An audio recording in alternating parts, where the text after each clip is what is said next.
It was January 26th, 1945. The cold wind howled across the French countryside, carrying with it the sound of distant artillery and the faint echo of men shouting in German. Snow covered the small town of Holtzwihr, turning the fields white, but the ground beneath was soaked in blood. The Allied advance had slowed. The German army, though battered and broken, was fighting with desperate strength.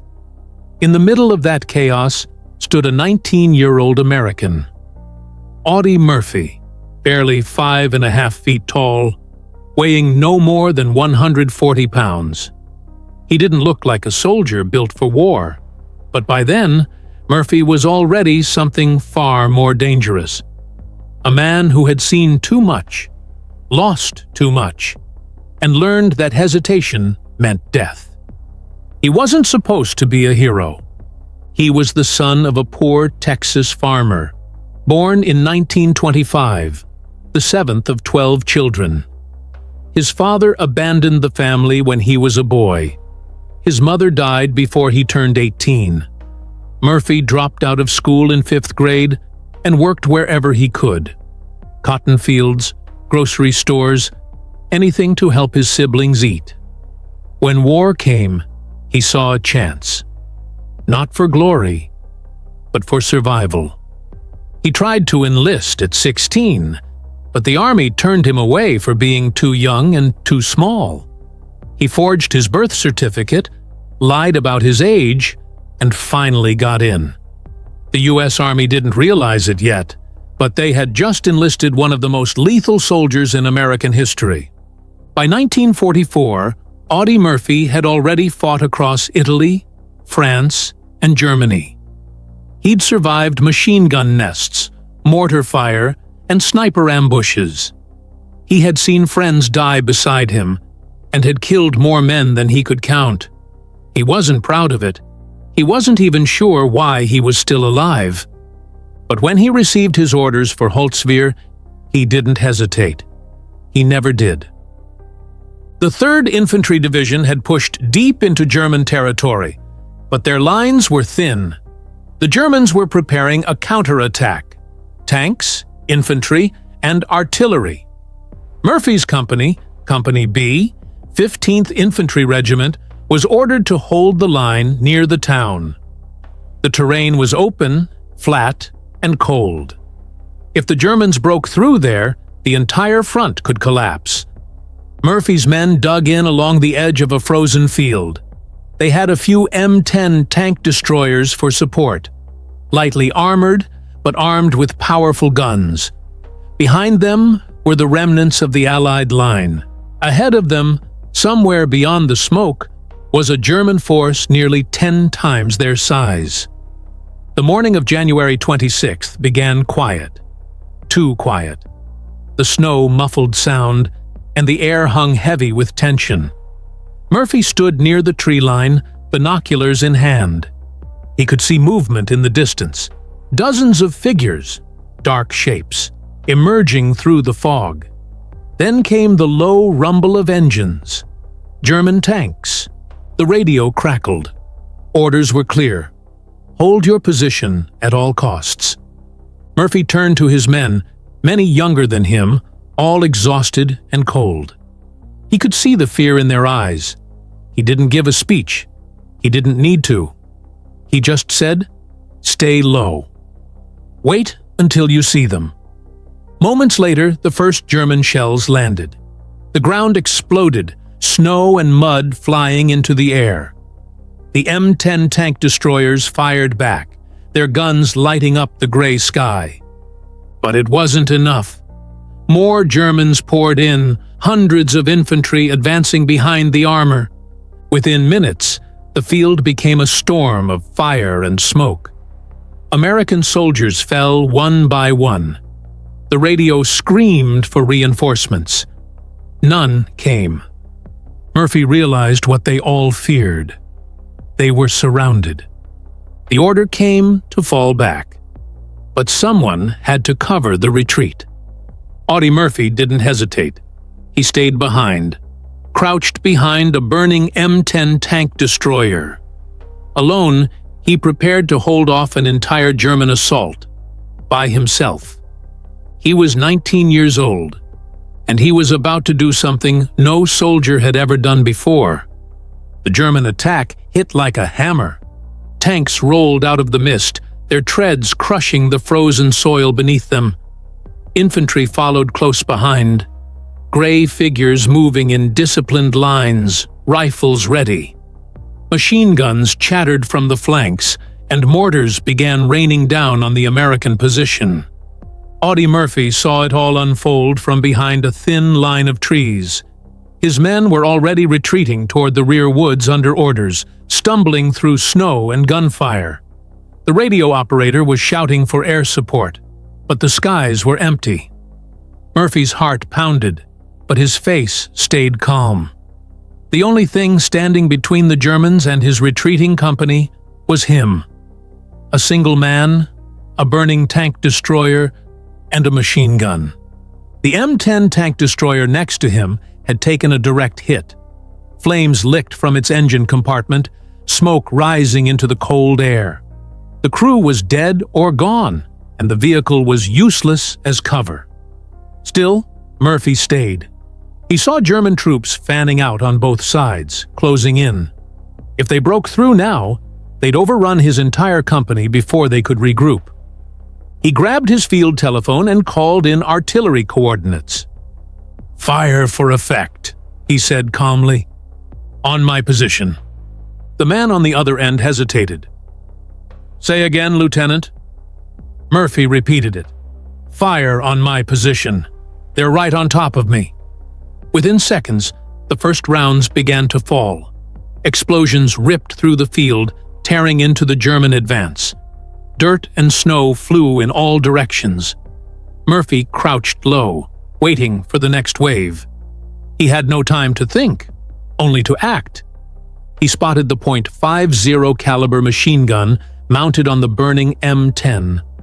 The flames were spreading fast, the fuel threatening to ignite the entire vehicle. Murphy didn't care. He climbed onto the hull, grabbed the handles of the gun, and pulled the trigger. The weapon roared to life, spitting long bursts of fire into the advancing Germans. The recoil shook the entire tank, shell casings piling at his feet. German infantry scattered for cover, not believing what they were seeing. An American soldier standing on a burning vehicle, firing alone into hundreds of them. He aimed at the nearest soldiers first, cutting them down before they could reach the ditch line. Then he swung the barrel toward the machine gun nests forming on the flanks. He fired until the barrels glowed red. Every time he saw movement, he pressed the trigger again. His only thought, "Don't let them pass." Bullets tore through the air around him. One hit the machine gun shield and sparked inches from his face. Shrapnel grazed his leg, but he didn't stop. His mind was locked, cold, focused, mechanical. He was fighting not for glory, but because no one else could. Minutes stretched into eternity. The Germans brought up mortars, firing again and again. The M10 shook violently as shells exploded nearby, showering Murphy with dirt and metal fragments. Flames burned his coat. He didn't move. He could see bodies piling up in the field. Dozens of German soldiers had fallen under his gunfire. Every time they tried to flank him, he shifted his fire and forced them back. The German assault began to lose momentum. Their officers shouted orders, trying to rally them, but the sight of a lone soldier holding the line broke their morale. Then the tank rounds started. One shell slammed into the ground a few feet away, blowing Murphy off his feet. He hit the snow, ears ringing, vision blurred. The machine gun fell silent. The M10 was fully engulfed in flames now, thick black smoke rising into the sky. The Germans assumed he was dead. He wasn't.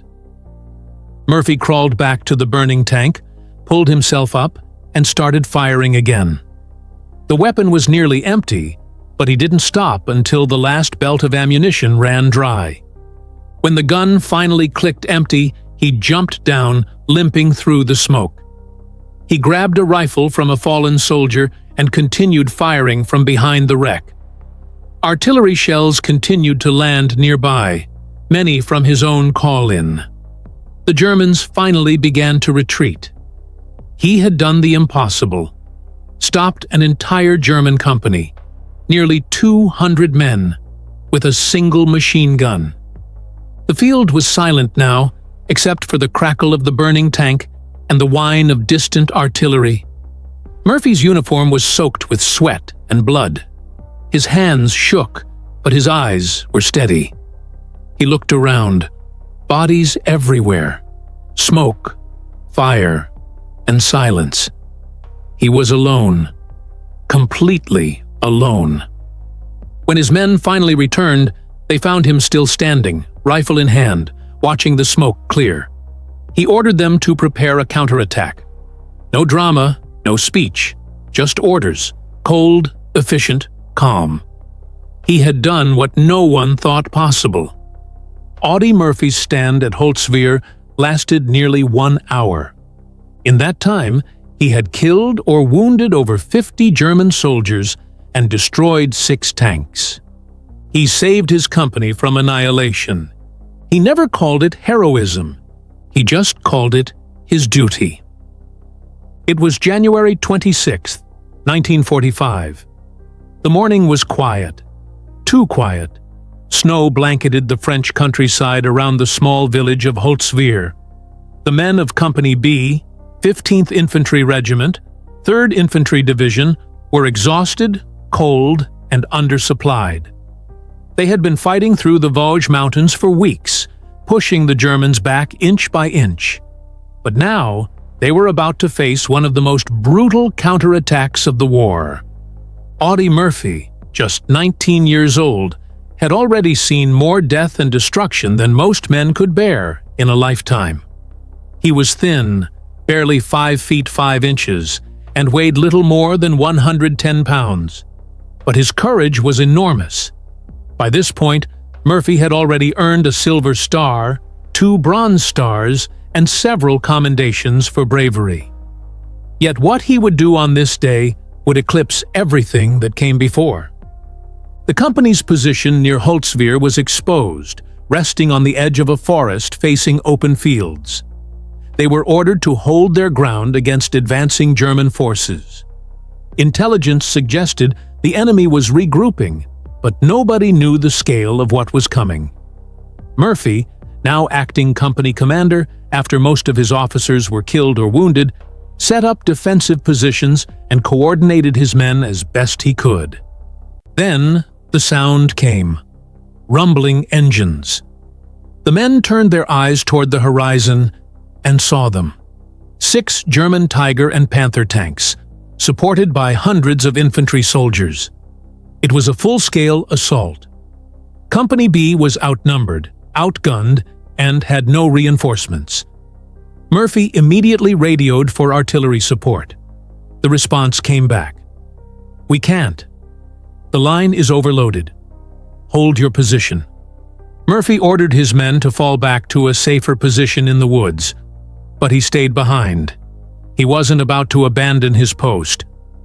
Standing next to a burning tank destroyer that had already been hit, Murphy grabbed the .50 caliber machine gun mounted on top and started firing.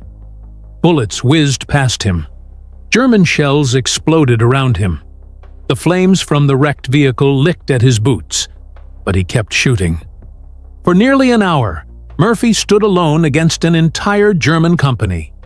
He picked off enemy soldiers one by one, using the machine gun until the barrel glowed red-hot. When he ran out of ammo, he called in precise artillery strikes, directing them dangerously close to his own position. His voice over the radio was calm, measured, and deadly. "They're right on top of me. Bring it in closer." Artillery shells screamed overhead, raining destruction on the advancing Germans.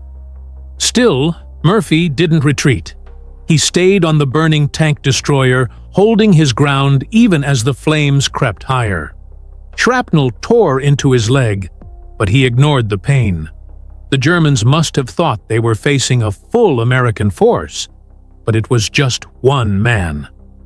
Finally, after killing or wounding around 50 enemy soldiers and halting the entire German attack, Murphy ran out of ammunition. Only then did he jump down, bleeding and exhausted, rallying his men to launch a counterattack. Fueled by his courage, Company B surged forward and drove the enemy out of Holtzwihr. When it was over, Murphy refused to leave his position until every last German was pushed back. His uniform was soaked with blood and smoke. He later said quietly to one of his comrades, "They were coming too close. I couldn't let them overrun us." For his actions that day, Audie Murphy was awarded the Medal of Honor, the highest military decoration in the United States. But more than that, his stand at Holtzwihr became the stuff of legend. A real story of one soldier's unbreakable will. He didn't fight for glory or recognition. He fought because his men needed him. Because he couldn't bring himself to run while others might die. This wasn't a Hollywood story. It was real. A young Texas farm boy who turned into a one-man army, standing alone on a burning tank destroyer, holding back an entire German attack. That was Audie Murphy, the lone defender of Holtzwihr. When the war finally ended, Audie Murphy returned home not to fanfare and parades at first, but to silence. He was only 20 years old, a boy who had aged decades in the trenches of Europe. He came back to Texas carrying medals, scars, and ghosts. The U.S. Army called him the most decorated American soldier of World War II, but for Murphy, the medals were just metal. They couldn't erase what he'd seen, the faces of friends who never made it back, or the images of burning tanks and frozen bodies in the snow. Everywhere he went, people wanted to hear about the hero who stopped a German attack single-handedly. He smiled politely, gave short answers, and did his best to play the part of the war hero. But behind the smile, Murphy was broken. He had seen too much death for any young man to carry. At night, he couldn't sleep. The sound of artillery echoed in his dreams. Sometimes he'd wake up on the floor, soaked in sweat, reaching for a gun that wasn't there. Back then, they didn't have a name for it. Today, we call it PTSD. But in the 1940s, soldiers were simply told to toughen up and move on. Murphy couldn't just move on. The war didn't leave him. It followed him everywhere. He tried to fit back into normal life. He worked odd jobs, tried his hand at farming, even thought about joining the military again. But something inside him was restless. Then, fate stepped in. Hollywood came calling. Someone had seen his photo on the cover of Life magazine, a baby-faced war hero who looked like the all-American boy. They invited him to come to California for a screen test. Murphy didn't think much of it. He wasn't an actor. He was a soldier trying to survive in peacetime. But he went anyway. To his surprise, audiences loved him. He had a quiet strength, a natural intensity. He wasn't polished or trained, but he was real. That authenticity made him stand out. In the years that followed, Audie Murphy appeared in more than 40 films. One of them was To Hell and Back, a movie based on his own life. He played himself, recreating the battles he had lived through in Europe. It was supposed to be a tribute, but for Murphy, it was torture. Every explosion, every gunshot brought the memories rushing back. When filming wrapped, he told a friend, "It felt like living through it all over again." Despite the fame, Murphy remained humble. He never saw himself as a hero. He often said, "The real heroes are the ones who didn't come back." And he meant it. He visited veterans' hospitals, wrote poetry, and spoke out for soldiers who were still suffering long after the war was over. But his demons never truly left. He slept with a loaded pistol under his pillow. He was restless, irritable, haunted by the sounds of war. He tried gambling, ranching, even songwriting to distract himself. But the pain lingered. The boy who once stood fearless against tanks couldn't find peace in a world without war. Still, he never gave up. He used his fame to speak about mental health when few others dared to. He admitted publicly that he struggled to adjust, that he was angry, anxious, and tired. He became one of the first veterans to call for better mental health care for soldiers returning from combat. In many ways, that was his second battle, the one he fought on behalf of every man who came home with invisible wounds. Then, on May 28, 1971, tragedy struck. Audie Murphy was on a business trip when the private plane he was in crashed into a mountainside near Roanoke, Virginia. Everyone on board died instantly. He was only 45 years old. News of his death spread across the nation. The country mourned a true American hero, a man who had given everything, both on and off the battlefield. He was buried with full military honors at Arlington National Cemetery, not far from the tomb of the unknown soldier. His grave became one of the most visited in the entire cemetery. Even in death, Murphy's story continued to inspire generations, not just for his heroism in combat, but for his honesty in admitting the struggles that came after. He showed the world that bravery isn't just facing the enemy, it's facing yourself when the war is over. Audie Murphy's life wasn't a Hollywood legend. It was real. A Texas farm boy who became the most decorated soldier in World War II, stood alone against impossible odds, and spent the rest of his life fighting a quieter, harder war inside his own mind. And that's what makes him timeless. Not just for what he did on the battlefield, but for the courage it took to live afterward. Audie Murphy's death in 1971 marked the end of a life that had already become legend. But what he left behind went far beyond medals, movies, or military glory. His story reshaped how America saw its heroes, not as invincible men in uniforms, but as human beings who carried scars, doubts, and burdens far heavier than any weapon they ever held. In the years after World War II, soldiers came home to a country eager to move on. People wanted victory parades, not reminders of what war truly cost. Audie Murphy changed that. He spoke openly about fear, about exhaustion, about waking up at night drenched in sweat, hearing explosions that weren't there. He described war not as glory, but as survival. And survival, he said, came at a price. At a time when most veterans stayed silent, Murphy's honesty broke the wall of stigma around mental health in the military. He didn't use the term PTSD. It didn't even exist yet. But his words gave a face to the pain thousands of veterans carried inside. He called it battle fatigue, but everyone who'd fought knew what he meant. And because it came from him, people listened. He was the most decorated soldier in U.S. history. And if someone like Audie Murphy could admit he was struggling, then maybe others could too. His advocacy laid the foundation for what would later become the modern understanding of post-traumatic stress disorder. He visited hospitals, spoke to veterans groups, and even testified before Congress to push for better mental health support.